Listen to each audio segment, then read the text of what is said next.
18. Now when we came to the gate of Capharnaum, there was none to greet us either with candles or palm branches. No man played for us on the psaltery or the flute or the drum. They of the city had forgotten that which he had done for them, the bread which he had made to appear for them in the wilderness, and all the wonders which he had performed for them, and they had witnessed day by day. And we mounted to the house of Simon's mother-in-law, and there greeted us but a handful of the poorest, whom the rabbi had nourished with the moneys given to him by the wealthy. Howbeit, when the poor had seen that the wealthy turned from our rabbi, the most of them abandoned him. And they said, There is nothing more to seek here. And we were left, we, the disciples, and the women that were with us. And some of us went forth to labor, that we might earn our daily bread. And the brothers Zebedee went unto their mother, and got them 2 boats, and they and Simon Bar-Jonah went forth and cast their nets, and in this wise we nourished ourselves, and the little handful of the poor that clove to us. And the important people of the city murmured, saying, Wherefore hath he returned to the city? The messengers of Herod seek him. And when they will find him in our midst, they will cast the guilt upon us. It were better he go up from here. But they whom he had healed, and for whom he had performed miracles, said, Nay, let us wait and see how the thing falleth out.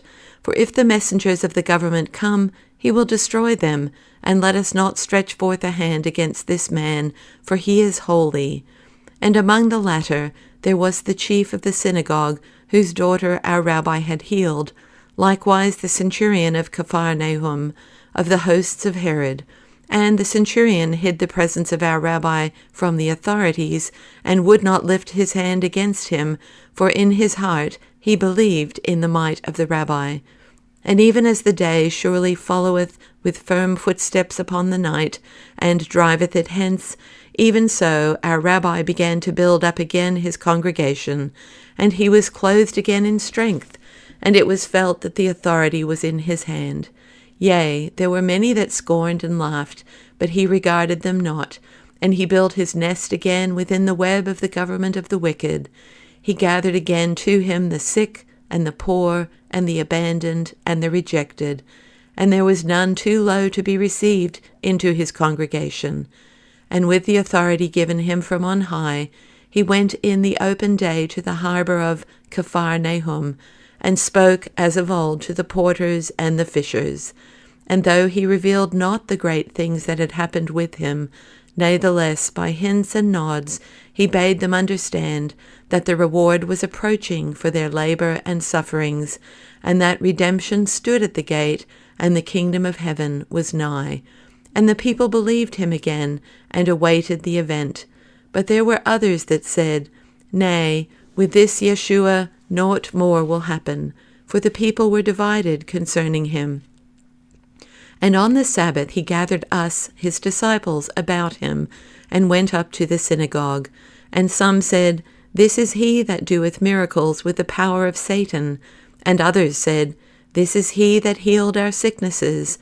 And when our rabbi went up upon the pulpit to preach after the reading of the Torah, then some said that he be permitted to preach, and others said nay. And when there was silence, our rabbi said, I am the living bread which hath come down from heaven. He that eateth of this bread shall live eternally. And the bread which I shall give you shall be my flesh which I sacrifice for the life of the world. And there arose a great tumult in the synagogue, and the head of the congregation called out, Who can comprehend his speech? How can he give us his flesh to eat? And the worshippers began to murmur, Is he not Yeshua, the son of Joseph? How shall he give us his flesh to eat thereof? But our rabbi called out, saying, Verily I say unto you, he that will not eat of the flesh of the Son of Man, and drink of his blood, for him there shall be no life. And he that eateth of my flesh and drinketh of my blood, he liveth in me, and I in him. And when the worshippers heard him say this again, there was a great laughter in the synagogue, and they said that surely an evil spirit had entered into him.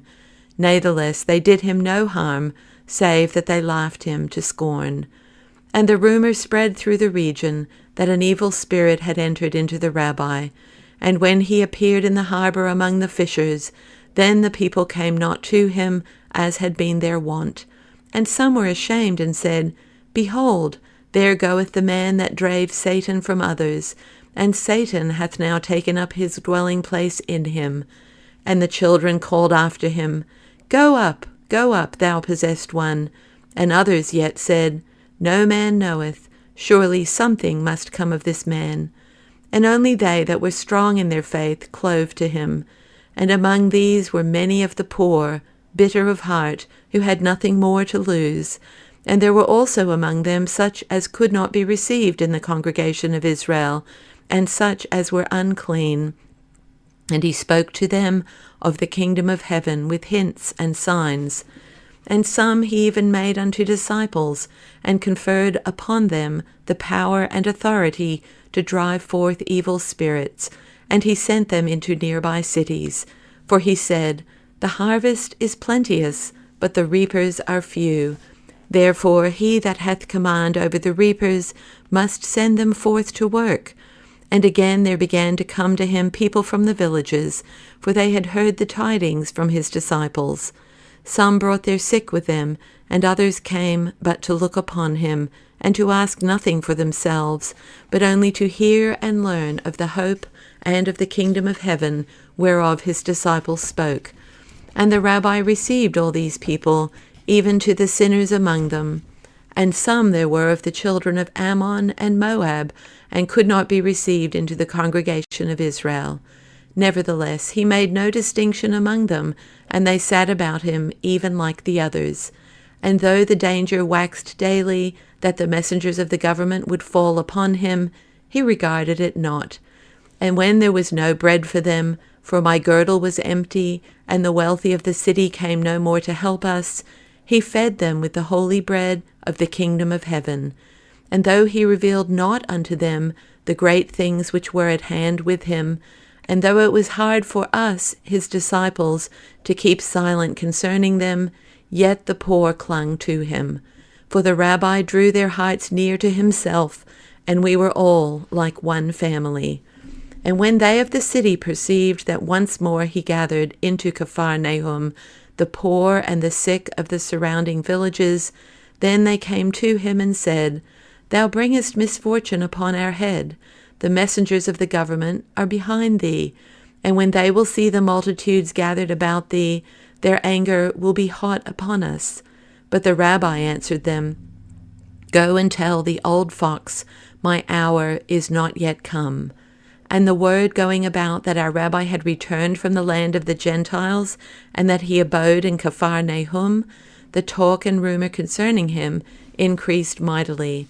And the noise thereof came to the ears of his mother, who was in Nazareth. And she gathered her children, and she came with them to Capharnaum, in order that they might persuade the rabbi to return to the house of his mother, for she feared for his life. And it came to pass that the rabbi sat in the house of Simon's mother-in-law, and they that followed him were gathered with him. And his mother came to the door, and she looked upon him, and there was compassion in her face, and her eyes were red with weeping. And tears fell upon her face, and clung in the folds thereof. And she stretched out her arms to him, and said, My child, what misfortune bringest thou upon thy head? For that which I feared hath come to pass. In the nights I sleep not because of thee. The sword of the government hangeth over thee, and the people quarrel because of thee. Return now to thy mother's house. Thy father's work waiteth for thee, and thou shalt find rest in the bosom of thy family. For this is a dangerous thing which thou hast taken upon thyself. And she spoke more in this wise, even as a mother speaketh to her son that goeth in bad ways. And the rabbi sat among us, and heard not the words of his mother, for she could not approach him through the press of the people. And one called to the rabbi, saying, Behold, thy mother standeth at the door. But the rabbi answered, Who is my mother? Who are my brothers? They that do the will of our Father in heaven, they are my brothers and my mother. And when her children heard these words, they led her forth with a great weeping. And I, Judah Ishkariot, say this: all my life I have dwelt among the sages and the wise, and I have not yet seen such a thing. I see lightning, and I hear thunder, and the rain cometh not. I behold the deeds of my rabbi here in Capharnaum, and I know him no more. His deportment is not as it was, and his doctrine is otherwise, and the paths upon which he treadeth are not the same. And I am as a lost man, and know not what happeneth here. And there was a trembling in my limbs, and I was lifted up by doubt, and cast down again by it. And I knew not what to do, till there came to me, as I slept in the night on my couch, the likeness of the rabbi, Nicodemus of Jerusalem. And I said within myself, Thou alone, Judah, man of Kiriot, wilt not penetrate to the truth concerning the Rabbi Yeshua, and all those things that are upon the summit of the world. How canst thou take it upon thyself? And I wondered greatly that it had not come to me before, even on the day when we returned once more to the gates of Capharnaum. And when the morning came, I sought me out a messenger, and I said to him, Go thou up to Jerusalem, and seek out the Rabbi Nicodemus, and bid him set aside all things, and descend straightway to Capharnaum, for great things are toward. And say to him that his disciple hath no more the power to understand, and knoweth not whether he standeth within the authority of heaven, or, God forbid, without it.